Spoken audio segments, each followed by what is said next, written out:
This week in post, unscripted, uncut to live edit.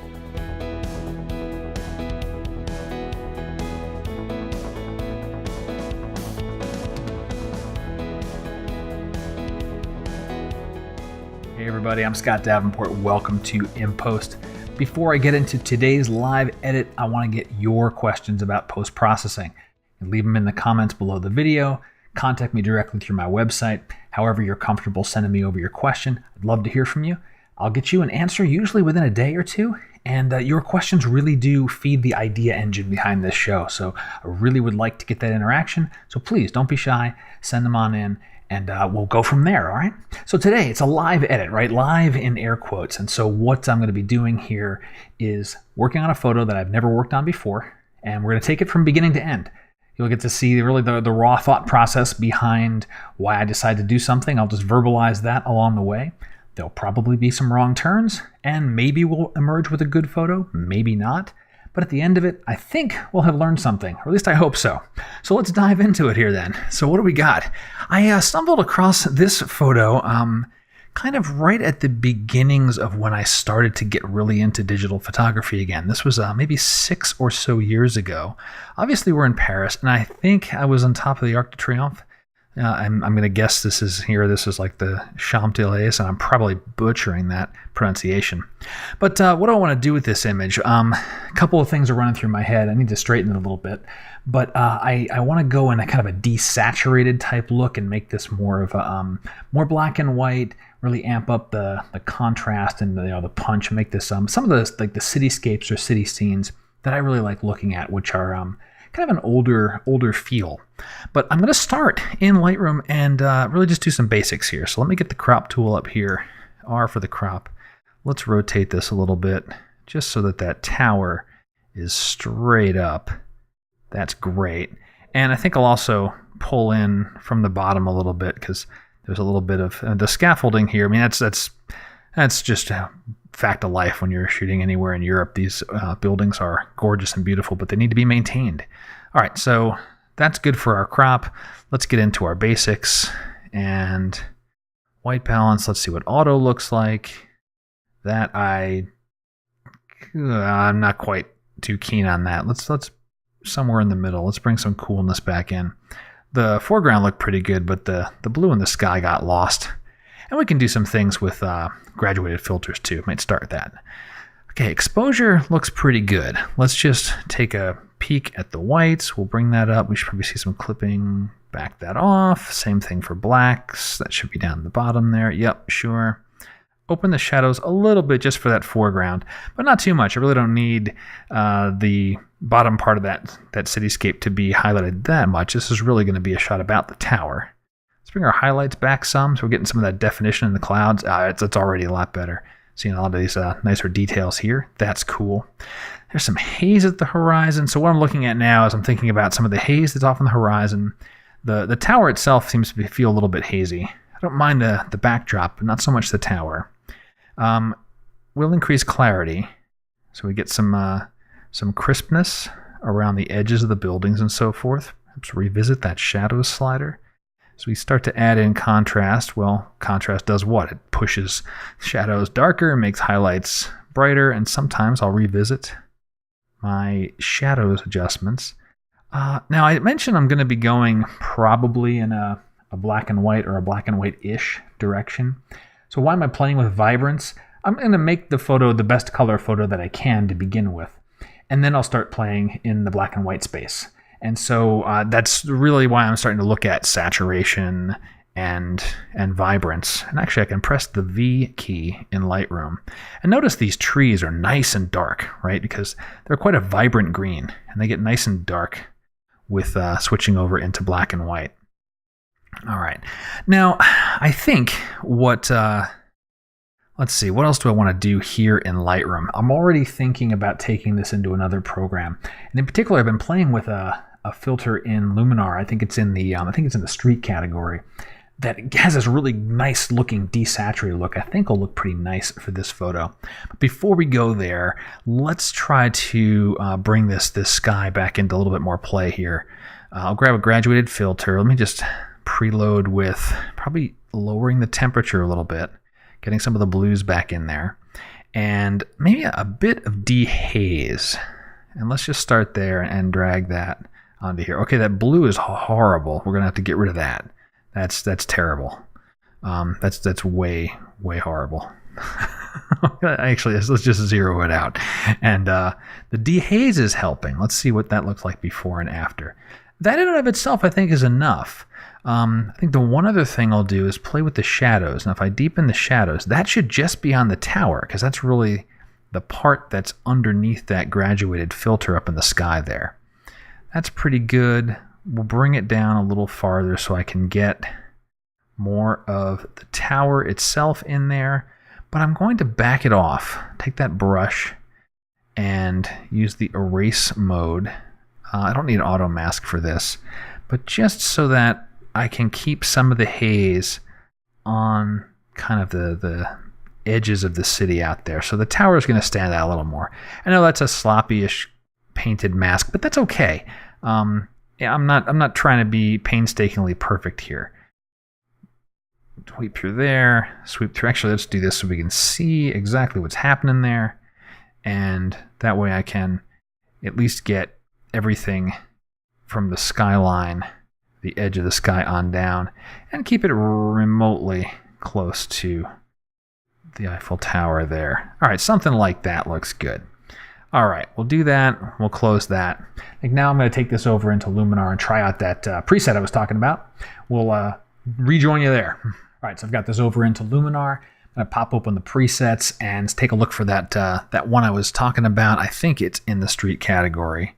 It wasn't 60s BMW. Maybe I'm mistaken. Maybe it was in dramatic. Let me go into there.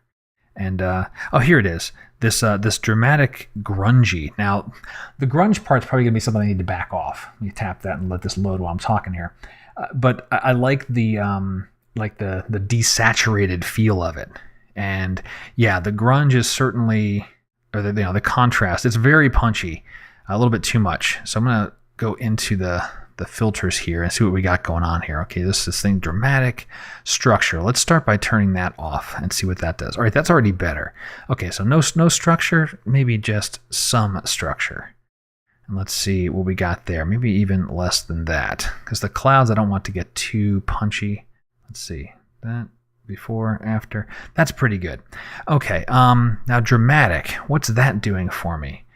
That's really where most of this look is coming from. You see the saturation is getting taken down. I'm going to take it down even further. Really mute this thing out. I don't know why. That just feels like I want that for this photo. Now, I like the tone of the trees. I would like to get rid of this as this splash of color here. So I'll be making a mental note of that to bring that in. And I think I'm going to remove, let me take this dramatic before and after, maybe take a little bit of it away from the sky. So I'm going to grab gradient and I'm going to click on dramatic. And so now I'm doing this mask for just dramatic. And let me pull this down. Let's just flip it around that way. And let's see here. Something like that, so that I get some of that desaturated look for the sky. And notice I'm taking the position of the center, the transition, and putting it way toward the top. So I'm getting some of this dramatic look and desaturation in the sky, but not all. So that's good. Let me apply that. And so now we have before and after. We're still keeping some of those blues, but not entirely at full strength. I'm not now backing it off so much with this saturation slider. Now for this color here, I need to get rid of that. I just don't like it. So let's add an HSL filter. That's in our color area, HSL. And let's start playing here. This is primarily in the greens and blues and aquas. So I'm just gonna start clicking down on greens, blues, aquas, and I'm just watching this corner here. Take this all the way down really far. Okay, it's definitely, aquas are certainly making a big difference there. Cool. All right. Again, I'm going to grab the masking brush this time, click on HSL, and let me invert. So right now I've got no effect whatsoever. Great, close that. And now I will paint in the desaturation right all through in there. Oh, I forgot to switch the brush mode. X to do that. Did that make a difference? No, I guess I had it right the first time. Didn't have my opacity up on the brush. There we go. All right, so painting back in. Let's get that all brushed through there. Just taking away that color, because I don't want the eye to be seeing this corner building. I want you to see this path. I want you to see this tower. All right, that's cool. And then I think the last thing I'm going to do is vignette this guy. Now, the vignette tool in Luminar doesn't have a center point, but I can fundamentally fake it by using an exposure control. So I'm going to add an exposure control. And where's that? That's probably in tonal enhance. There we go, exposure. And I'm going to start taking exposure down. Now I'm really just paying attention to the edges here. I know this is affecting the entire photo, but I just care about the edges right now. Okay, good. Now I'll grab radial. Oops, I forgot to switch to my other filter. I'm still working on HSL. Let me be done with that by just pressing the hand tool. Okay, brush, exposure, not brush, gosh, radial, exposure. There we go. Let's get a circle on there. We'll get that centered on the tower. Grabbing the wrong thing here. Like I mentioned, live edit, right? So you're seeing all the fumbles and mishaps I'll make with the tools. And that happens, right? That happens. We're humans. We're not perfect. Okay, and that, let's see what that's looking like. Let me go ahead and apply that. And we'll take that exposure and do before and after, right? It's darkening those edges just a little bit, drawing us up toward that tower. And so let's see, before we came into Luminar and after. I like that look. I think I'm going to keep it. If this were a stronger photo, I might do a little more dodging work on the tower itself to make that a little bit brighter. But you know, as I'm finishing this, it's like, all right, I'm pretty much pleased with taking this to where it's gone. It's not the strongest composition I've ever made, as well as, you know, it is the Eiffel Tower. We've seen this from hundreds of thousands of different vantages, so there's nothing particularly special about this one. It's just more of a, I guess when I found it was a fond memory from a trip from a while back. So let me run down the whole thing here. I'll apply that change, get this back in the Lightroom. We'll take a look at the very beginnings to the very end. Okay, so back into Lightroom. This is the photo as it came out of the camera. Modulo the crop. We did the crop there. These are the changes we made in Lightroom, which was primarily some color, color cast correction, a little bit of detail, and some light vibrance and saturation work. And then brought it over into Luminar and created a little bit more of a moodier, grungier, kind of edgier feel. And as I look through this, tip of the week, I suppose, perhaps in this case, is using the exposure in Luminar as a custom vignetting tool, where you can change the center of it, since the vignette tools in Luminar don't have a center of its own, but there are plenty of other tools to accomplish the goal that you want. And that's going to do it for this weekend post. I hope you've enjoyed it. If you did, please tell a friend. If you haven't subscribed to the channel, please subscribe. Tell your local camera club. Share this with anybody in your photo circles you think might enjoy it. And send in your questions. Really want to hear from you. Love this to continue to be a two-way conversation.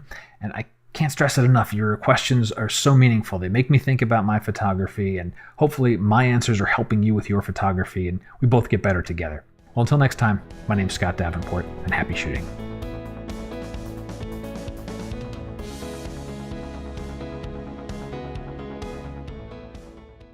Your questions really feed the ideas behind the next set of videos, so please keep them coming in. Coming in. One more time.